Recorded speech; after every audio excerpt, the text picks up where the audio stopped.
মর্মান্তিক দুর্ঘটনায় মৃত্যু হয় গৃহবধূ মৌসুমী আক্তারের। বয়স 23। চিকিৎসাধীন অবস্থায় মৃত্যুবরণ করে আগরতলা জিবিপি হাসপাতালে। গৃহবধূর স্বামীর বাড়ি সোনামুড়া এনসি নগর এলাকায়।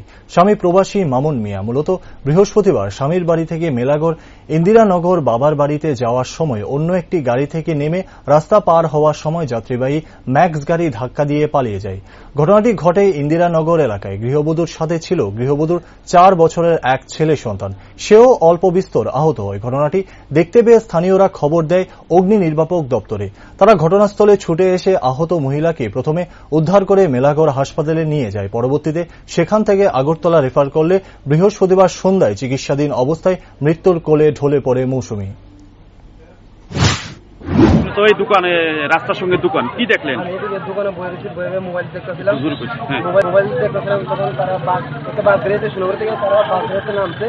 নামে সেটা তারা এদিকে মেলাঘর থেকে একটা ম্যাচ করিয়া বাড়ি দিয়ে গেছে। এরপর গাড়ি এদিকে দাঁড়াচ্ছে, তখন আমরা আবুটা লইয়া তাড়াতাড়ি সবাই আছে, তখন তারা গেছে ম্যাচ গাড়িটা গেছে।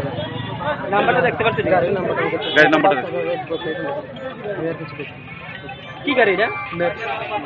তারা কি সোনামুড়া থেকে আইছে? তারা সোনামুড়া থেকে যায়। গাড়িটা মেলাঘর থেকে গেছে। গাড়িটা মেলাঘর থেকে গেছে। এই মহিলাটা কি গাড়ি থেকে নামছিল? মাত্র গাড়ি থেকে নামছে মাত্র। লগে সঙ্গে বাচ্চা আছে না? বাচ্চাটা ক্ষতি হয়েছে আর মহিলাটা নিচে। বাচ্চাটা ক্ষতি হয়েছে নাকি? বাচ্চাটা এখন কি কোন জায়গা আছে মহিলা? মহিলা এখন মেলাঘর হসপিটালে। কে নিছে? মেলাঘর হাসপাতাল।